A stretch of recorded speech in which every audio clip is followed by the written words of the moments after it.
tere, mina olen Ando Kuusik, töötan firmas C-Intrade ja tegeleme kaablimontööride koolituste ja kaablitarvikute müügiga. Täna ma tahaksin näidata teile õlikaabli ja plastkaabli vahelist ülemineku muhvi paigaldust. Enne kaabli ettevalmistamist on soovitav lõigata kaabli ots sirgeks rauasaega. Teine võimalus oleks kasutada tiigersaagi, mis on oluliselt lihtsam. Järgmisena märgime ära 550 mm kaabli otsast. Paigaldame siia isoleerpaela. Teeme sellise sisselõike ja selleks sobivad väga hästi sellised lõikekäärid. Aga sisselõige ei tehta väga sügavalt. Selleks, et juudikihi eemaldamine oleks lihtsam, on soovitatav gaasipõlet kergelt soojaks lasta. Siis tuleb juudikiht oluliselt lihtsamalt kaabli küljest lahti. Nii, järgmisena puhastame selle metallpinna. Selleks soojendame seda pinda. Puhastusvahendiks sobib väga edukalt puhastusbensiin või aviobensiin, samuti võib kasutada piiritust. Teatud kaablitel on teraslintsoomus. Antud kaablil seda meil ei ole. Vastavalt juhendile on ette nähtud, et teraslintsoomust jäetakse servast 20 mm. Sellest märgist alates 18 cm otsast kuni selle märgini tuleb kaabli väliskest eemaldada. Kindlasti peab jälgima seda, et see sisselõige ei oleks väga sügav. See metallkest võib olla osadel kaablitel tinakest, osadel alumiinium, antud juhul on tegemist alumiiniumkestaga. Tehakse piki suunas 2 sisselõiget, et see sisselõige ei oleks väga sügav. On olemas ka selline tööriist.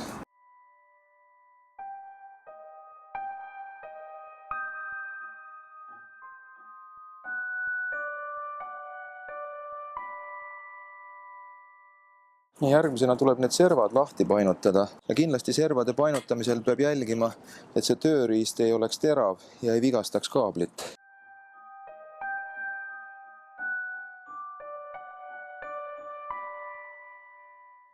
Musta värvi süsinikpaber ja vastavalt paigaldusjuhendile peab alles jätma seda 5 mm. Selleks paigaldame grafiitpaberi ümber sellise nööri. Nüüd eemaldame grafiitpaberi. Nöör on selleks, et saada ilus sirge serv.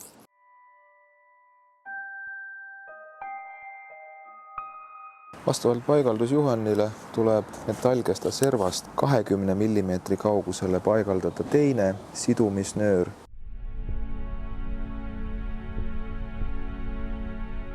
Seejärel tuleb eemaldada vööpaber.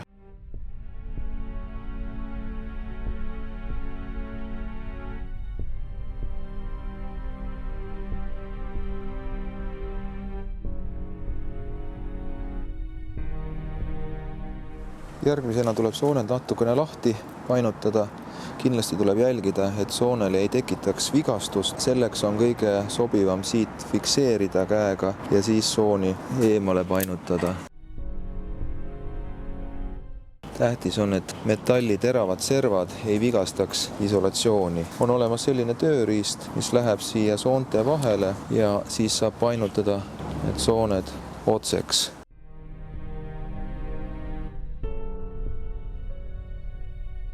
Seejärel võetakse see vahetüksid vahelt ära ja paigaldatakse soone peale läbipaistvad õlitõkketorud.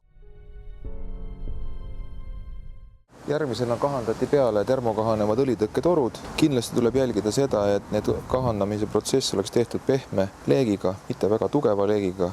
Järgmisena märgitakse ära soone otsast 110 mm kaugusele ja seejärel paigaldatakse 3 termokahanevat toru CNTM. Seejärel tuleb otsida komplektist selline kollane teip ja keerata kiilukujuliselt rulli. Nüüd see kiil tuleb lükata siia soonte harude vahele. Kindlasti tuleb jälgida seda, et tööriista ots oleks tehtud eelnevalt õliga kokku, sest muidu ei saa seda tööriista siit soonte vahelt kätte. Seejärel tuleb metallkesta serv korralikult puhastada. sellised pikad kollased lindid ja keerata need rulli. Rulli keeramisel jälgime, et paber jääks väljapoole, et käed selle teibiga võimalikult vähe kokku puutuks. Nüüd märgime ära 20 mm metallkesta serva pealt ja 70 mm soonte pealt. Need 2 rulli kollast linti paigaldame sellesse vahemikku. Talvel võib selle metallkesta serva natukene soojaks lasta, siis see kollane lint haakub pinnaga palju paremini. 50% kattuvusega, kergelt venitades.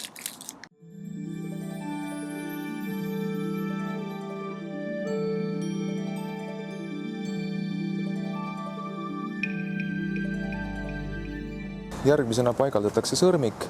Kindlasti tuleb jälgida, et sõrmiku peale oleks kirjutatud konduktiive. Sõrmikul kahandatakse kõige esimesena see krae, seer liigutakse kaabli poole ja sõrmede poolne ots kahandatakse kõige viimases järjekorras. Soojendamise aeg peab olema piisav selleks, et see kollane lint seal sees sulaks. Sõrmiku pind peab jääma täiesti ühtlane ja silene. Sulanud liimikiht annab märku sellest, et temperatuur on olnud piisav. Järgnevalt paigaldatakse 100 mm pikkused termokohanevad torud MVTM. Kahandamist alustatakse kaabli otsa poolt, liigutakse sõrmiku suunas. Järgnevalt mõõdame ära jätkuklemmi augu sügavuse ja vastavalt sellele eemaldame siis soone isolatsiooni. Sellest tööriista kasutades tuleb kindlasti jälgida, et soonele ei tohiks tekitada vigastust.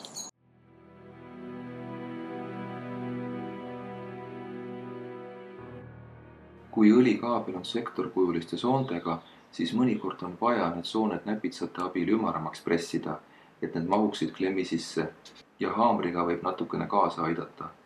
Klemmi ja kaabli isolatsiooni vahele ei tohi jätta tühja vahet vahele. Kui õlikaabel on meil valmis, siis järgmisena võtame ette plastkaabli. Esmalt järgime seda, et kaablisoon oleks sirge. Kui ta ei ole sirge, siis lihtsalt vääname teda nii, et ta muutuks sirgeks. Ja lõikame otsa sirgelt tasa. Selleks sobib väga edukalt akuga tiigersaag. Ja ma näitan teile 3 erinevat versiooni kaabli väliskesta maha võtmiseks. Esimesena pannakse paika mõõt 180 mm. Seejärel tehakse väike sisselõige nööriga läbi lõigata.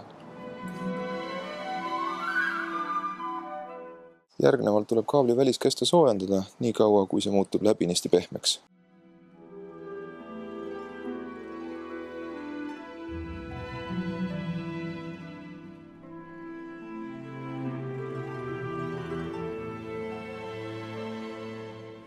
Kohe niipea, kui see foolium veel sooja on, saab kasutada nööri liimijääkide eemaldamiseks.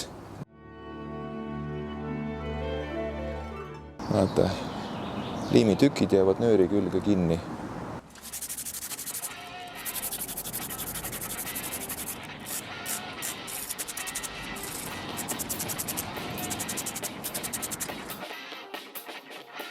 Seejärel karestatakse kaabli välispind.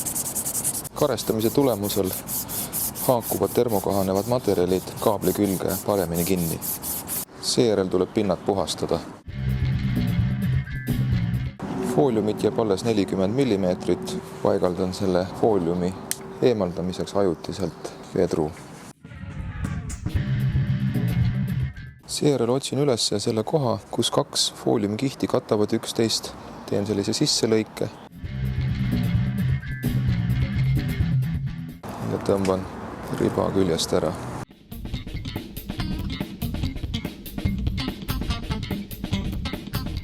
Seejärel eemaldan vahematerjali.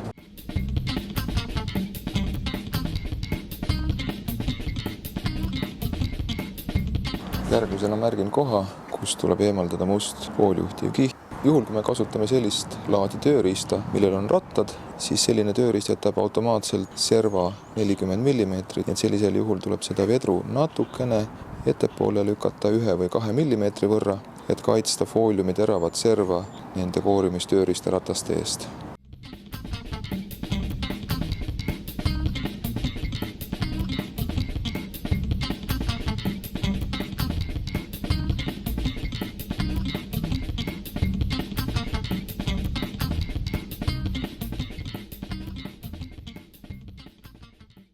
Järgmisena eemaldatakse soone isolatsioon.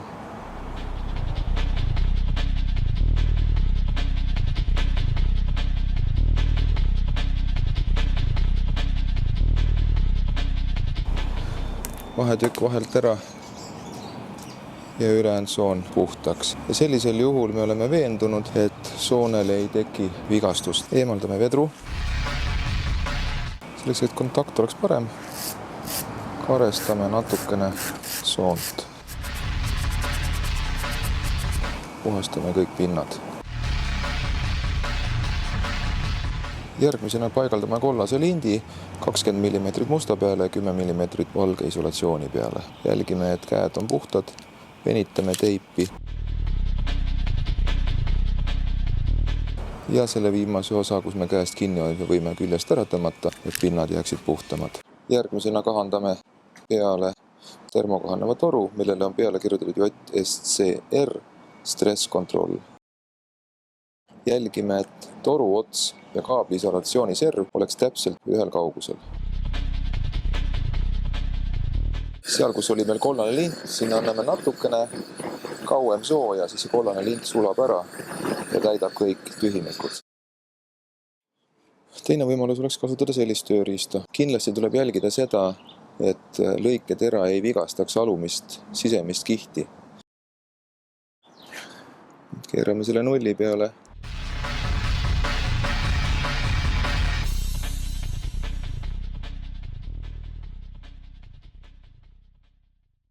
Ja üks võimalus oleks kasutada sellist tööriista.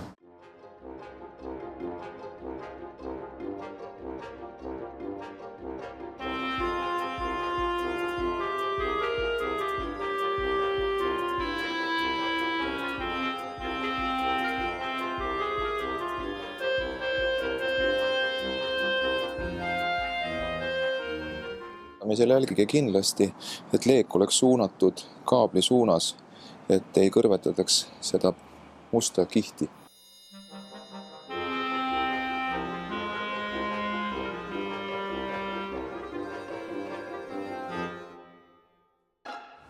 Äärmiselt lihtne ja mugav on eemaldada isolatsiooni sellise tööriista abil, et otsasid on võimalik vahetada vastavalt siis kaabli ristlõikele ja siit on võimalik reguleerida siis isolatsiooni eemaldamise pikkus.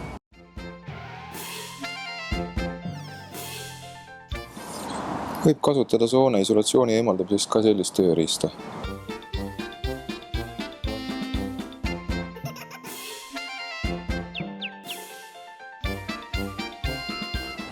Nii, nüüd on kõik ettevalmistused kaabli ühendamiseks tehtud. Järgmisena tuleks paigaldada termokahanevad materjalid kaabli peale. Kõige esimesele tuleks lükata suur välismantel, järgmisena sõrmik, sõrmed jäävad kaabli suunas ja seejärel 3 sellist väikest toru igale kaablile. Ja kõige viimases järjekorras lükatakse siis topeltseinalised termokahanevad isoleertorud. Soonte ühendamine, selleks on hea kasutada sellist hoidmistööriista jätkuklemmi keskele. Alguses keeratakse mõlemad poldid piisava tugevusega kinni.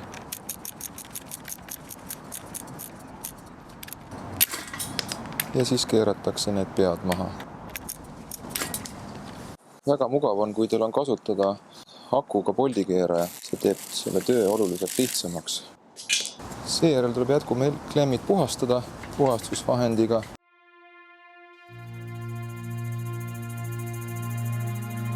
Järgnevalt paigaldame hültside peale sellised musta värvi väljaütlustuslapid ja jälgime, et nad jääksid keskele.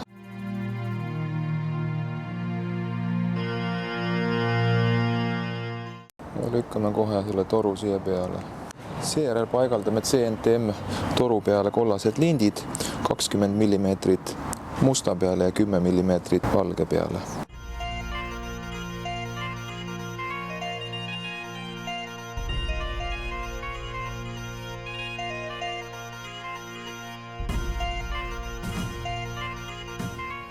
Järgnevalt mõõdan ära isolatsiooni torude peal 25 mm. Sellisel juhul jäävad torud ülsi suhtes keskele. Tööjärjekord on siis selline. Esmalt alustatakse kahandamist keskelt ja jälgitakse, et keskmine koht oleks korralikult kokku kahanenud. Seda saab kontrollida toru pööramise, kui toru ei pöördu, järelikult on keskmine osa kinni. Seejärel liigutakse gaasipõletiga ühes suunas ja jäetakse umbes 5 sentimeetrit otsast kahandamata. Seejärel liigutakse gaasipõletiga teises suunas, täpselt samamoodi 5 sentimeetrit jäetakse esialgu lahti ja nüüd kõige viimases järjekorras kahandatakse ühe poole ots kinni ja siis teise poole ots.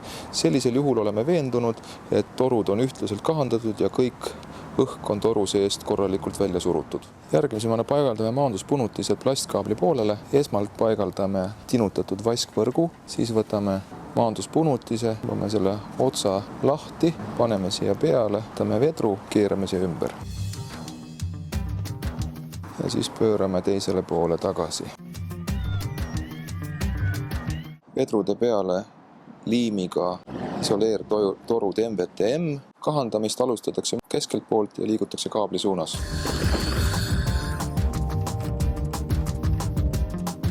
Korralikult nakkunud termokahaneva toru serva juurest on näha natukene liimikihti. See viitab sellele, et liim on hakanud sulama ja on kleepunud korralikult kaabli külge kinni. Kontaktühendus tuleb siia sõrmiku serva juurde.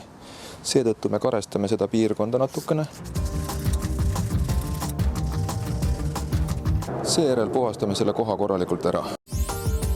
Järgmisena võib panna kohe pool rulli terasvõrku. Kõik sooned ilusti surume kokku ja paigaldame terasvõrgu siia ümber. Paneme siia stopperi peale, et see rull lahti ei jookseks. Nüüd võtame need punutised, paneme siia peale, esialgu kinnitame. Nüüd võtame selle terasvõrgu ja mähime ülejäänud terasvõrgu korralikult selle muhvi peale. Nüüd jäävad maanduspunutised 2 terasvõrgu kihi vahele ja see annab parema tulemuse.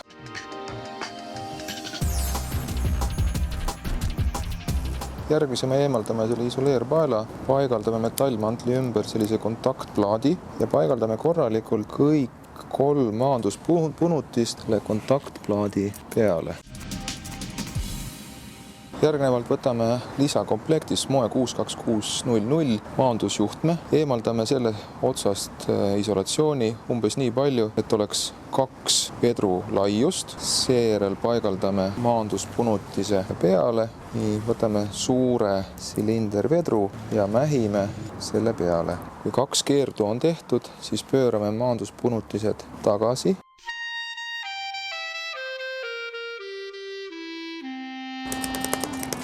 Haamriga toksida, et ta jääks korralikult kinni. Seejärel tõmbame selle kontaktvedru siia peale.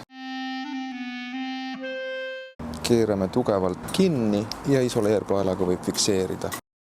Samuti katame isoleerpaelaga need maanduspunutise teravad otsad. Järgmisena tuleb väga tähtis koht, see on nimelt veetõkke paigaldamine. Algus esimene kiht musta mastiksit. Järgmisena võtame mastiksist, lõikame sellised ribad ja paigaldame mõlemale poole punutist.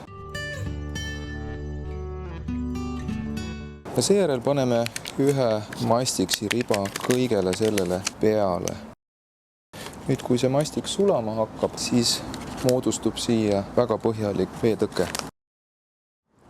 Teraslintssoomusega kaablile mähitakse selle koha peale tinutatud vaskvõrku niimoodi, et pool sellest võrgust jääb siia metallkihi peale ja pool sellest võrgust jääb siis teraslintssoomuse peale, et ühendada nende 2 kihi potentsiaalid omavahel. Antud juhul see kaabel on ilma teraslintsoomuseta ja sellisel juhul ei ole mul seda vaskvõrku vaja kasutada. Järgmisena lükatakse peale sõrmik. Kahandamist alustame siit krae juurest. Edasi liigume muhvi keskosa suunas ja kõige viimases järjekorras kahandame sõrmede poolsed otsad. Sellisel juhul pääseb õhk korralikult selle sõrmiku seest välja.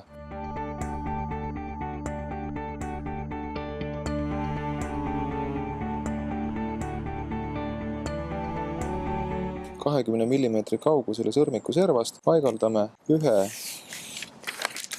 musta tihendusmastiksi.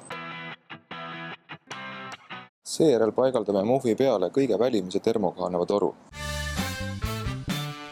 Välimine toru paigaldatakse üle muhvi nii, et sõrmiku sõrmed jäävad välimise toru alt välja. Tihendusklamber surutakse välimesse torusse isoleeritud moondusjuhtme ja paberkaabli vahel. Kollane osa jääb toru sisse.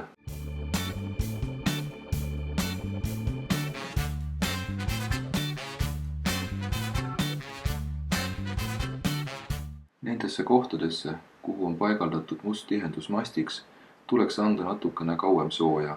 Siis see mastiks muutub sulavaks ja kleepuvaks ja tekitab korraliku tihenduse.